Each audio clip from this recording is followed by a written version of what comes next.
Today, coming up, speaking out. He's had full trust in USC and him as a doctor and as a professional. 5 women accusing a former doctor at the University of Southern California of sexual misconduct, opening up for the very first time. He took pictures of me during the exam. He told me I was beautiful.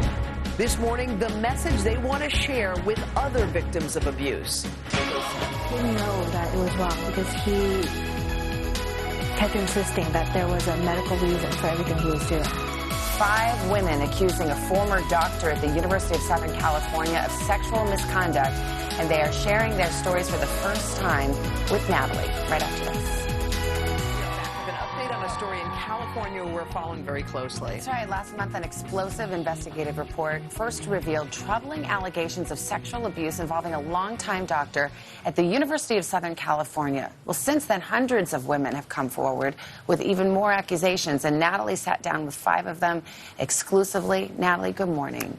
And good morning to you guys. Well, since 1989, Dr. George Tyndall was the only full-time gynecologist on staff at USC. Conservative estimates suggest he treated more than 10,000 women during that time. Now these 5 women, ranging in age from 21 to 53, are telling their shockingly similar claims of abuse from a man they trusted in a place they say that should have protected them.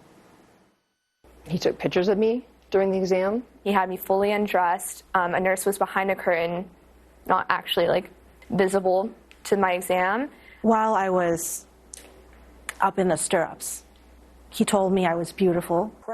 Allison Rowland, a PhD from USC. Shernay Hughes graduated just this year with a double major. Audrey Nafzinger got her law degree from USC and now is a sex crimes prosecutor. Kalina Fox just received her master's in gerontology this year. Lucy Chi earned her master's in 2014. All have painful memories of their first visits to Dr. George Tyndall. I thought this was his style, and I thought, maybe I'm just uncomfortable with his style. It wasn't his style. He was a sexual predator, and he sexually molested me, along with thousands of women. They each describe a methodology they say was designed to disarm and prey on their vulnerabilities. All forms of sexual predators, they pinpoint what type of victim they like. They groom them. They try different things to see how far they can go. For Shernay and Kalina, now 21 and 24, it was their first visit with a gynecologist. He told me that if I wanted to be on birth control, that I needed to have a pap smear exam.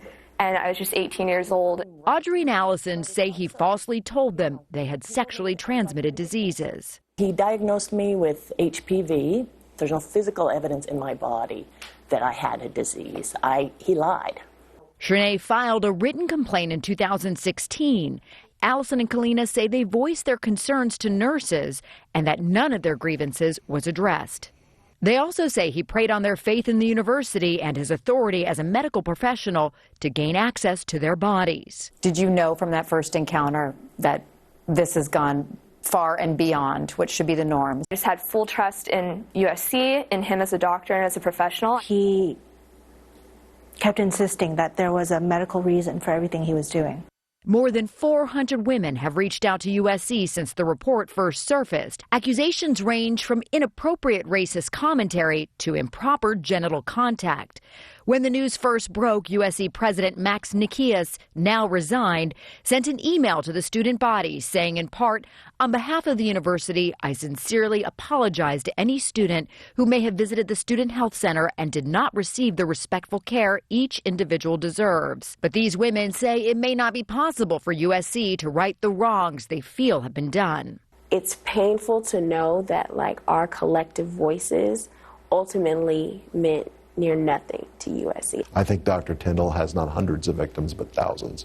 John Manley, a USC grad and the lead attorney in the Michigan State USA gymnastics sexual abuse scandal involving disgraced Dr. Larry Nassar, says over 130 women have now approached him with claims of abuse against George Tyndall, dating back as early as 1988, when he was just a resident. Your first obligation is to protect the safety of your students. And USC miserably failed at that. And they failed for 30 years.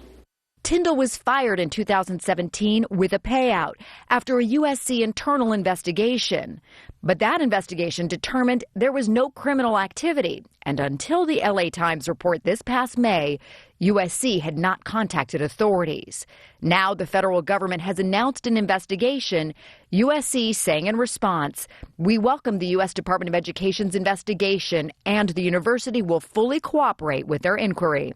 I really hope that by speaking out that people will rise and know that they're not alone and they don't have to keep the secret. I kept the secret for a long time. They don't have to keep the secret. These 5 women determined to show strength, courage, character. They say they just want USC to do the same. And NBC News has repeatedly tried to contact Dr. Tyndall for comment without success. While he has not responded to NBC, he has defended himself in a letter to the LA Times, saying in part, patients sometimes fabricate stories.